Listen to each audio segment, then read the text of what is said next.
আমার কাছে এই দুটো ক্লিপ ছিল, দুটো ক্লিপই ভালো অবস্থায় আছে, মানে লাগানো যাচ্ছে, কিন্তু এর কালারটা পুরোটাই ফেড হয়ে গেছে। এটা এই অবস্থা, এই পাশের এই অবস্থা, এটারও সেম, মানে কালারটা ফেড হয়ে গেছে, ব্ল্যাকটা একটুখানি ডিসকালার হয়ে গেছে, কিন্তু মানে ক্লিপটার অবস্থা খুবই ভালো। তো এই দুটো ক্লিপকে আমি আজকে ঠিক করব।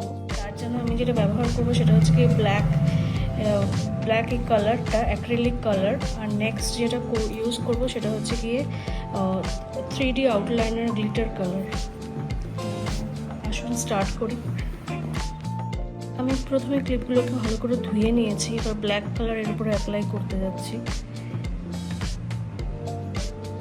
এই দুটো ক্লিপই আমি কোভিডের আগে কিনেছিলাম, মানে 2020-র আগে কিনেছিলাম।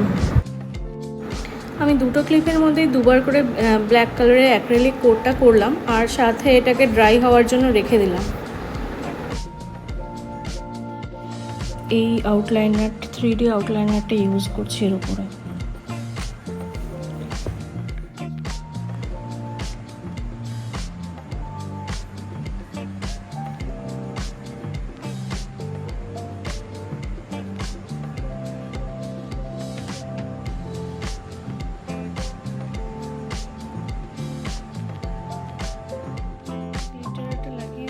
এটাকে স্মাচ করে দেবো।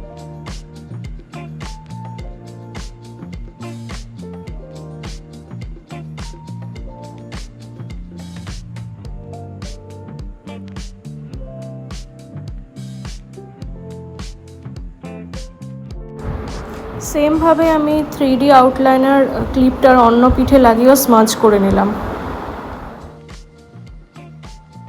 তো এটা ড্রাই হয়ে গেছে। নেক্সট এই পোর্শনটায় আমি ভাবছি সিলভার কালার করবো। আরেকটা যেটা ক্লিপ ছিল এটাতে জাস্ট প্লেন, যেটাতে আমি অ্যাক্রিলিক ব্ল্যাক কালার করেছিলাম, এটা এই অবস্থা, বেশ ভালো শাইন করছে এখন। সো নেক্সট আমি যেটা অ্যাপ্লাই করব সেটা হলো গিয়ে এই ভার্নিশ অ্যাপ্লাই করব। বাট এই ভার্নিশ অ্যাপ্লাই না করলেও চলে, কারণ আমি দেখলাম এটা স্মুথ হয়ে আছে, খুব একটা রাফ সারফেস নেই। তাহলেও এটা মনে হয় ভার্নিশ অ্যাপ্লাই করলে একটু আরও বেশি স্মুথ হবে। তো দেখি অ্যাপ্লাই করার পরে কী অবস্থায় দাঁড়ায়।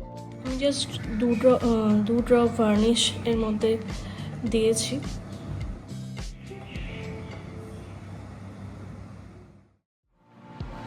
তো এই হলো গিয়ে আমার সেই পুরনো দুটো ক্লিপ, যেটা আমি কোভিডের আগে পারচেজ করেছিলাম। খুব খারাপ অবস্থা হয়ে গিয়েছিল।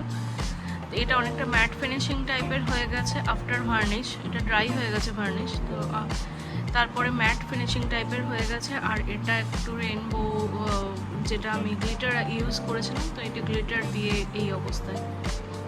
তো এটা হচ্ছে গিয়ে ফাইনাল লুক আমার দুটো ক্লিপের।